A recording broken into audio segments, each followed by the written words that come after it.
الَّذِينَ يَجْتَنِبُونَ كَبَائِرَ الْإِثْمِ وَالْفَوَاحِشِ. These are people that are able to avoid major sins. And they're able to avoid shamelessness, all forms of shamelessness. So Allah mentions major sins and shamelessness. You know, there are small sins and there are big sins. There are sins like, you know, rushing through the prayer, not doing the best wudu. There are sins like not lowering your eyes fast enough. There are sins like maybe making fun of someone, not realizing you crossed the line. That's a sin. It's not good. You know, there are sins like reciting the Quran but not reciting it properly. Small things. There are sins that you can not even realize you're doing. But then there are major sins. The consumption of haram, like you're drinking a beer. You know, the zina of the eyes. It's pretty major. Actual zina. Killing somebody, consuming riba, earning riba, you know, endorsing it, saying something that Allah has made haram, that it's no big deal, it's okay, it's halal, Allah will understand. Things like that. These are major sins. Allah says, you want to be people of the afterlife? Number one thing you give me is don't do major sins. Kaba'ir al-ithm. Stay away from the big stuff. You can refine yourself and work on the smaller things over time and become better and better and better as a Muslim. But the first order of priority is the major sins. If you're dating a girl, you're in major sin. If you're dating a guy, you're in major sin. You need to stop before you worry about anything else in Islam.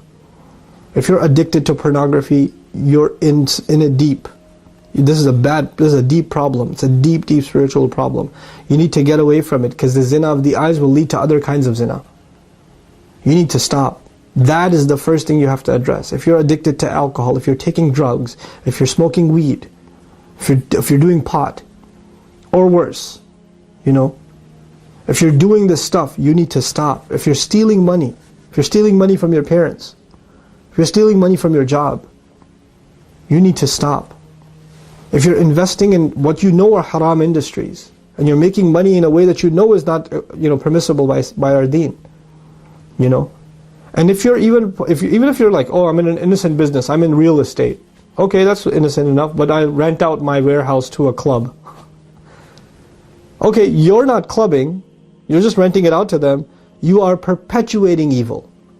You may not be the fasid, you may not be the corrupt one, but you are the cause of corruption. Without you renting it out, it wouldn't exist. So you're complicit. You're complicit in that.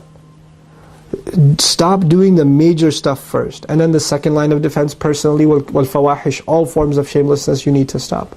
And I particularly highlighted shamelessness as I was talking to you, dating, pornography, this sort of thing. Why? Because Allah took major sins and immediately after highlighted in particular, shamelessness and all forms of it. Any act of it, any manifestation of it, anything that takes you close to it, avoid it altogether. وَإِذَا مَا غَضِبُهُمْ يَغْفِرُونَ. And when they get angry, then they are able to forgive. These are the things that we need to prioritize, and these are the goals you need to set for yourself. How will you surround yourself with people that will help you avoid major sins? That will give you fresh company, good company.